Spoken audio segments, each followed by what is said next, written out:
You're outside somewhere now.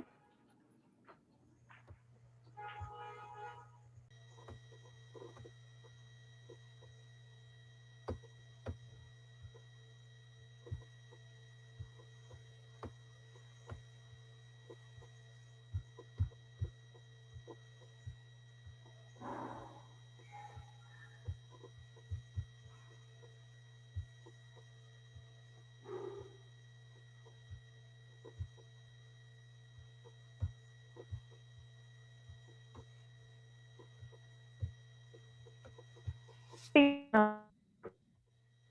Good morning, everyone. Today we are going to revise our syllabus. Chapter 6 physical and chemical changes आपने वो कर लिया था अपने CETs में. उसके बाद जो नेक्स्ट चैप्टर है to be revised that is chapter number 9 soil. तो एग्जाम से पहले हमारे पास 3 दिन आएंगे और थ्री चैप्टर्स हैं. तो मेक श्योर कि आप एक सेशन में एक चैप्टर को अच्छे से रिवाइज कर लो. और इसके बाद गूगल फॉर्म अगर टाइम हुआ तो आपको मैं इसमें ही जूम में डाल दूंगी. अदरवाइज आपके ग्रुप में एक गूगल फॉर्म आ जाएगा जो कि सेल्फ असेस्ड है. आपको अपने मार्क्स साथ में ही पता चले जाएंगे कि आपने क्या उससे सीखा है. तो this chapter is chapter 9 soil. तो इस चैप्टर में सबसे पहले आपने पढ़ा था सॉइल की डेफिनेशन के बारे में. That soil is the uppermost layer of earth crust in which plants grow. और soil is the outer looser layer that covers the surface of the earth. So दोनों डेफिनेशंस करेक्ट हैं. Soil is the uppermost layer जहाँ पे plants grow करते हैं, या soil outer loose layer होती है जो सर्फेस ऑफ द अर्थ को कवर करती है. उसके बाद सॉइल हमारे लिए कैसे इंपॉर्टेंट है. Soil is one of the most important natural resources. जितने भी नेचुरल रिसोर्सेज हैं, वेजिटेशन है, एनिमल्स हैं, मिनरल्स हैं, वाटर है, उसमें से सॉइल भी एक पार्ट है and that is very important for Mankind. सबसे पहले it is medium for plant growth. अगर सॉइल नहीं होगी तो प्लांट कहाँ पे ग्रो करेंगे. और it also supplies water and nutrients to the plants, essential for agriculture also. So ये plants को एक तो ऑब्वियसली रूट्स को होल्ड करने में हेल्प करेगी. ठीक है, प्लांट सॉइल में ही ग्रो किए जाते हैं. उसके बाद सॉइल ही प्लांट्स को वाटर, अंडरग्राउंड वाटर जो है, एंड न्यूट्रिएंट्स वो प्रोवाइड करेगा. और soil is very essential for agriculture. अगर सॉइल नहीं होगी तो agriculture will not be possible. उसके बाद it is habitat for many micro and macro organism such as rodents, ants, earthworms and micro organisms like fungi, bacteria. तो soil में बहुत सारे macro and micro organisms survive करते हैं. Macro means जो आप नेकेड आई से देख सकते हो, for example rodents, earthworms, but and there are also micro organisms भी होते हैं. For example fungi and bacteria जो सॉइल में उनका हैबिटेट है, मतलब वो सॉइल में सर्वाइव करते हैं. उसके बाद storage and filtration system for surface water. That means जो सॉइल है, जैसे जैसे पानी नीचे की तरफ जाता जाएगा, एक तो स्टोरेज होती जाएगी वाटर की ताकि वो अंडरग्राउंड वाटर की फॉर्म में स्टोर हो जाए. And secondly filtration system. जैसे वो नीचे पानी बैठता जाएगा, what will happen, water will get filtered by nature. वो अपने आप ही फिल्टर होता जाएगा. उसके बाद soil act as a foundation of buildings. आपने देखा होगा जितनी भी बिल्डिंग्स बनी है सबकी सब सॉइल में ही होती है. तो सॉइल एक फाउंडेशन प्रोवाइड करता है, बिल्डिंग को स्ट्रेंथ प्रोवाइड करता है. So these are some important uses of soil. अब सॉइल फॉर्म कैसे होती है. It is formed by a process named as weathering. इसमें होता क्या है, एक बिग रॉक होती है, वो धीरे धीरे ब्रेक डाउन होती रहेगी by the action of water, wind and climate. And this process is called as weathering. Weathering एक बहुत स्लो प्रोसेस है. 1000 एंड मिलियंस ऑफ ईयर्स लग जाते हैं एक बड़ी रॉक को एक छोटी रॉक में and ultimately to soil form होने में. So thousands of year for a huge rock to turn into fine particles. तो बिग पार्टिकल्स जो होते हैं वो स्मॉलर पीसीज में पहले ब्रेक होते हैं, देन अगेन उससे भी स्मॉलर पीसीज में, एंड वो स्मॉलर में चेंज होते रहेंगे जब तक ताकि वो सॉइल में कन्वर्ट ना हो जाए. और जिस बिग रॉक में से ये सॉइल बनी है, इस बिग रॉक को बोला जाता है parent rock. Next is the soil profile. अगर आप वर्टिकल सेक्शन देखो, सॉइल को अगर आप वर्टिकली कट करो, ठीक है, उसका अगर आप वर्टिकल सेक्शन देखो तो डिफरेंट लेयर्स आपको शो होंगी like this is a natural one जिसमें सॉइल को वर्टिकली देखा गया है। तो इसमें आपको डिफरेंट कलर्स की लेयर दिखेंगी। अब हर एक लेयर का एक अलग फंक्शन है, हर एक की एक अलग प्रॉपर्टी है, डिफरेंट टेक्सचर्स होते हैं। तो अब हम पढ़ेंगे सॉइल प्रोफाइल के बारे में। A vertical section through the soil is known as soil profile. अब इसमें हम मेजरली इसको 4 पार्ट्स में डिवाइड कर देते हैं, A horizon, B horizon, C horizon and bedrock. और हर एक के अपना टेक्सचर है, अपनी प्रॉपर्टीज है। तो सबसे पहले हम अपर मोस्ट होराइजन की बात करेंगे, that is generally dark in colour. It is rich in humus and minerals. Humus soil को फर्टाइल बनाता है and it also provides nutrients to the growing plant. This layer is generally soft, porous, and it can retain water as well. इसको top soil या ए horizon बोला जाता है। Next to and इसके और फंक्शन भी है, that it also provide shelter for many living organism. जैसे मैंने आपको बताया था, soil provides the habitat to many living organism. तो इस ऐसे ही जो टॉप सॉइल है वो many living organism, worms, rodents, moles, beetles, उनके लिए एज अ घर काम करेगी, हैबिटेट काम करेगी। उसके बाद जो रूट्स होती हैं प्लांट्स की, वो टॉप सॉइल में एम्बेडेड होती है। जो स्मॉल वी कैन से जो स्मॉल प्लांट्स हैं उनकी जो रूट्स हैं वो ए होराइजन तक ही जाएंगी। Next is the B horizon. इसमें ह्यूमस की अमाउंट कम होती है बट इसमें मिनरल्स की अमाउंट बहुत ज्यादा होती है। This layer is generally harder and compact and this is called B horizon. Third layer is called the sea horizon. It is made up of small lumps of rocks with cracks and crevices. And last में होती है bedrock and बहुत hard layer होती है and this is that hard कि इसको spade से भी dig करना बहुत मुश्किल होता है। So this was all about the soil profile. Next हमारे पास थी soil types. अब type of soil में हम पहले बात करेंगे सैंड, सिल्ट एंड क्ले के बारे में। दैट मीन्स हम पार्टिकल्स के बारे में बात करेंगे, उसके बाद हम सॉइल की टाइप्स के बारे में डिस्कस करेंगे। तो सबसे पहले हमारे पास 3 तरह के पार्टिकल्स होते हैं, सैंड, सिल्ट एंड क्ले। जो सबसे बड़े पार्टिकल्स होते हैं दैट आर सैंड पार्टिकल्स। इनका आप साइज देख सकते हो 0.05 mm to 2 mm approximately. Silt particles की रेंज है साइज की, that lies between 0.02 mm to 0.05 mm and less than 0.02 mm are clay particle. तो सबसे छोटे particles are clay particles and सबसे जो बड़े पार्टिकल्स होते हैं दैट आर सैंड पार्टिकल्स। और the size lies between sand and clay is known as silt particles. Like you can say clay particle are that small that they are invisible at this scale.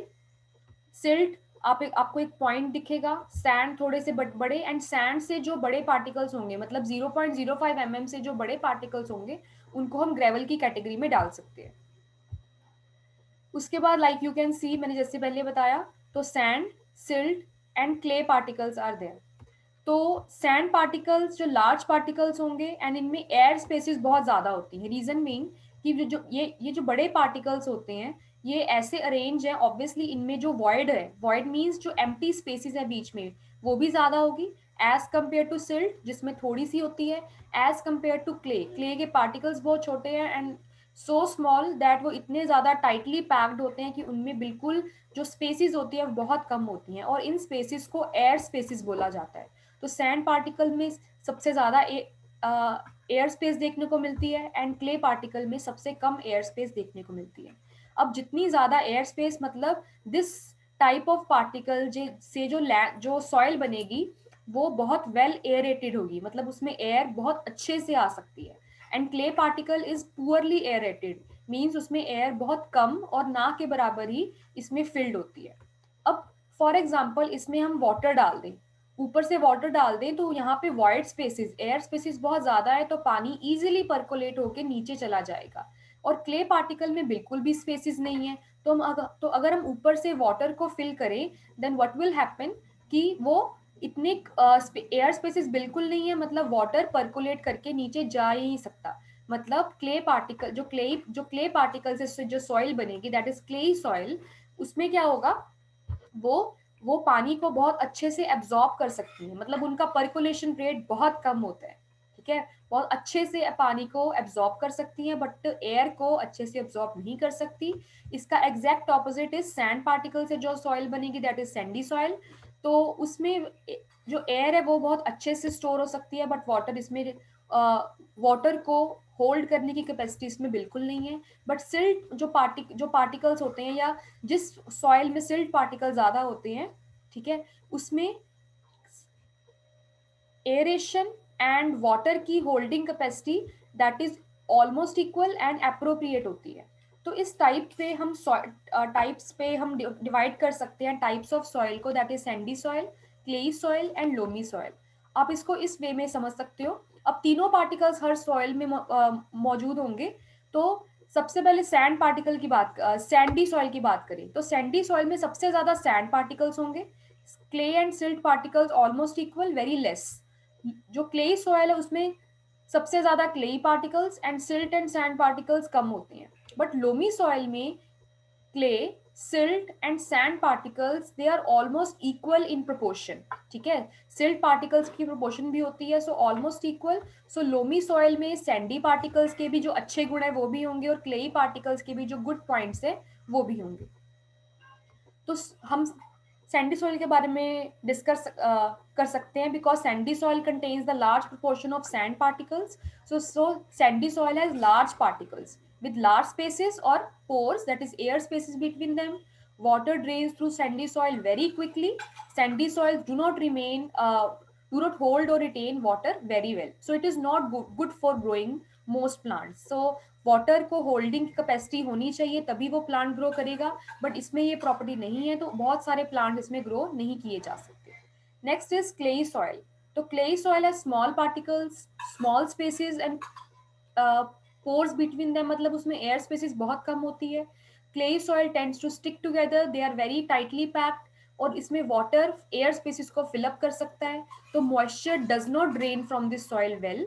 तो clayey soil बहुत wet होती है, तो इसमें सिर्फ खास तरह के ही क्रॉप जिनको पानी की बहुत ज़्यादा अमाउंट रिक्वायर्ड होती है वही उगाए जा सकते हैं। हर तरह के इसमें एग्रीकल्चर नहीं हो सकती। सो क्लेई सॉइल के यूजेस हैं, मटकाज, जो भी आप स्कल्पचर्स देखते हो तो वो क्लेई सॉइल के बने होते हैं, बिकॉज वो वाटर को बहुत अच्छे से अपने अंदर होल्ड कर सकते हैं। Next is the loamy soil. Loamy soil equal amounts of sand, silt and clayey particle it contains. उसके बाद ये ड्रेन भी अच्छे से होती है, और जितना मॉइस्चर अप्रोप्रिएट अमाउंट ऑफ जो मॉइस्चर रिक्वायर्ड होता है वो भी अपने अंदर स्टोर कर सकती है। So it support roots and it is nutrient rich, light है, इजी टू डिग है। Most of the plants grow in loamy soil and feels crumbly in texture, थोड़ा सा हार्ड हमें इसको फील करने में लगेगा। Next is the soil and its properties. So soil and its properties में फर्स्ट प्रॉपर्टी हम बात करेंगे परकोलेशन रेट के बारे में। तो परकोलेशन रेट क्या होता है? जिस स्पीड से पानी, जो वाटर होगा वो सॉइल के टॉप से लेके लोअर में पास कर जाएगा, means the water will flow down through the soil, इस रेट को बोला जाता है percolation rate. And how to find the rate of percolation? That is amount of water divided by the time taken for percolation. For example, it is being given in the example that 200 ml of water takes 20 minutes to get percolated. 200 ml of water हमने soil में डाला, उसके बाद 20 minutes में जो पानी था वो नीचे चला गया, तो कितना टाइम लगा परकोलेशन होने में? 20 minutes. And amount of water कितना था? 200 ml। तो by applying the formula 200 ml by 20 minutes, that is 10 milliliter per minute. Okay, its unit is milliliter per minute। तो हम ऐसे फाइंड कर सकते हैं। उसके बाद मैंने आपको लास्ट टाइम एक ये एग्जांपल भी बताया था, how to find the rate of percolation. Next is the moisture in soil, that soil contains moisture in them. इसमें आपको एक एक्टिविटी मैंने बताई थी।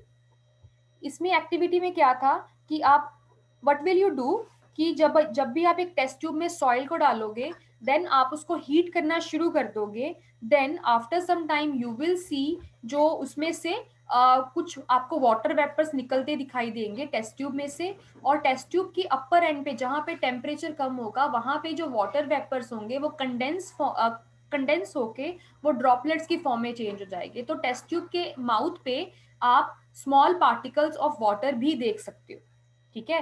टेस्ट ट्यूब के एंड पे आप small particles of water you can observe, that means soil contains moisture, soil contains water in it. Next is the absorption of water by the soil. The water absorbing property. The third property is the absorption of water by the soil. That means कितना पानी easily water absorb कर सकता है. तो इसको भी find करने के लिए एक फॉर्मूला था. हम परसेंटेज निकालते थे, that is percentage of water absorbed is equal to weight of water absorbed divided by weight of soil, weight of water absorb divided by weight of soil into 100. तो percentage निकालने के लिए कि कितना पानी परसेंटेज में कितना पानी एब्जॉर्ब हुआ है सॉइल में, that is the wait of water absorb, कितना पानी एब्जॉर्ब हुआ divided by the wait of soil, कितना सॉइल का कितना वेट था इनटू 100. अब सपोज इसमें एग्जांपल है, हमें सॉइल का वेट गिवन है 100 ग्राम. जो सपोज हमने मजरिंग सिलेंडर में 40 ml वाटर लिया था, तो 40 ml वाटर हमने क्या किया, उसको हमने सॉइल में डालना शुरू कर दिया. हमने फनल की सेटअप किया हुआ है, ठीक है. उसमें हमने फनल में पहले फिल्टर पेपर लगाया, फिल्टर पेपर के ऊपर हमने सॉइल डाली 100 ग्राम्स की, उसके ऊपर हमने ड्रॉप वाइज ड्रॉप वाटर डालना शुरू कर दिया. उसके बाद हम क्या करेंगे, उसमें ड्रॉप वाइज ड्रॉप जब वाटर डालना हमने शुरू किया, तो वी विल ऑब्जर्व जब उस फिल्टर पेपर के फनल की ट्यूब में से वाटर गिरना शुरू हो जाएगा, दैट मीन्स सॉइल ने वाटर को एब्जॉर्ब करना बंद कर दिया. वहां पे हम रुक जाएंगे और मजरिंग सिलेंडर की हम रीडिंग नोट कर लेंगे. तो पहले हमने 40 ml वाटर लिया था, बाद में जो बचा उसके बाद जब जितना पानी हमने यूज किया, दैट इज जो फाइनल वॉल्यूम था वो 20 ml था. मतलब हमने कितना पानी यूज कर लिया, 40 माइनस 20 ml जो वाटर था वो सॉइल ने एब्जॉर्ब कर लिया. और we know 1 gram is equal to 1 millilitre. तो हमने क्या करना है, वेट ऑफ वाटर को भी हमने volume of water that is 20 ml को हमने ग्राम्स में चेंज करना है, बिकॉज यहाँ पे वेट पूछा गया है. फॉर्मूला में वेट होता है, तो जितने ml होगा उतने ही ग्राम्स में होगा. तो 20 ml अगर वॉल्यूम है वाटर का, दैट इज वेट कितना होगा, वो भी 20 ग्राम ही होगा. Now putting the formula, putting all the values in formula, that is the wait of water absorbed is 20 ml. Wait of soil कितना लिया था हमने, 100 ग्राम, इनटू 100 कर देना है, दैट इज 20% वाटर उस सॉइल ने एब्जॉर्ब किया. Next are the activities. Videos हैं, आप एक बार दोबारा से रिवाइज करने के लिए आप देख सकते हो. जो मैंने मॉइस्चर ऑफ इन सॉइल के बारे में बताया था, टेस्ट ट्यूब वाली एग्जांपल, वो आप इस एक्टिविटी में देख सकते हो. Moisture in soil. During a hot summer day in a farmland, noticed air above shimmering in the soil. Due to the heat, the moisture from the soil evaporates and the air above it seems to shimmer because of the condensed water vapor. Let us understand this clearly with the help of an experiment. For this experiment, we need a test tube, 2 spoons of sand, a burner, and a test tube stand.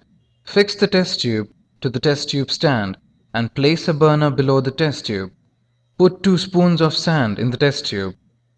The water in the soil evaporates on heating the test tube and condenses on the cooler parts of the tube. This shows us the presence of moisture in the sand. We can compare this soil sample with the soil which has not been. So this was the activity जिससे आपको clear हुआ that soil contains moisture. जब भी हमने test tube में soil sample को डाल के उसको हीट करना शुरू किया, you can observe the water droplets at the mouth of the test tube, जिससे आपको पता चलेगा कि येस सॉइल कंटेन्स मॉइस्चर. तो इसमें सबसे पहले उसने ये भी बताया था, जब भी आप कहीं से पास करो, कहीं बहुत हॉट समर डे है, तो आपको लगेगा कि जहाँ पे सॉइल है वहाँ पे बहुत आपको शिमरी सी एक लैंड दिखने को मिलती है. तो आपको लगता है कि एयर शिमर कर रही है. सॉइल के ऊपर की जो लेयर है, लोअर पार्ट है, वो शिमर कर रहा है. तो इसमें भी यही रीजन है कि बहुत हॉट समर डे होगा, उसकी वजह से क्या होगा, जो सॉइल में प्रेजेंट मॉइस्चर है वो इवेपोरेट होना शुरू हो जाएगा, और जैसे ही वो ऊपर जाएगा उसको टेम्परेचर कम मिलेगा, और जो वाटर वेपर होंगे वो कंडेंस हो जाएंगे. कंडेंसेशन की वजह से जो वाटर ड्रॉपलेट्स अब वो एयर में हैंग करेगी, वो लाइट को रिफ्लेक्ट करेंगी, उसकी वजह से आपको लगेगा the air above land is shimmering.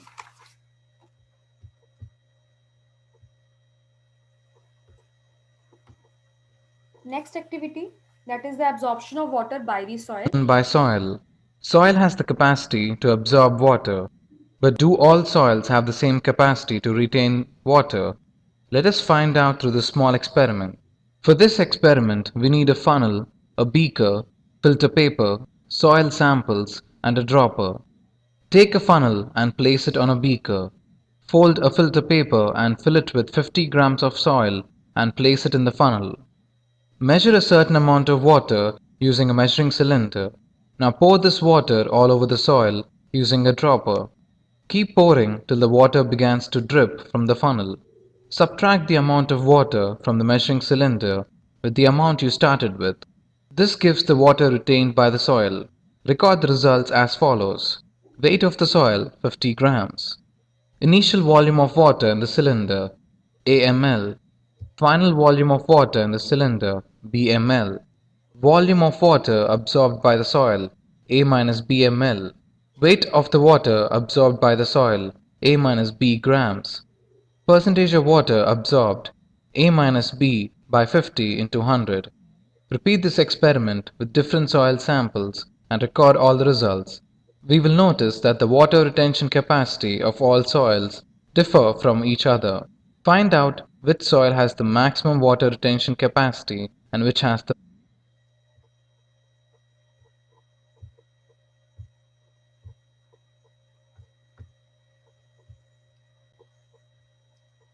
So I guess आपको चैप्टर एक बार रिवाइज हो गया होगा अच्छे से. Okay. So if you have any doubt, you may raise hand and ask your doubts.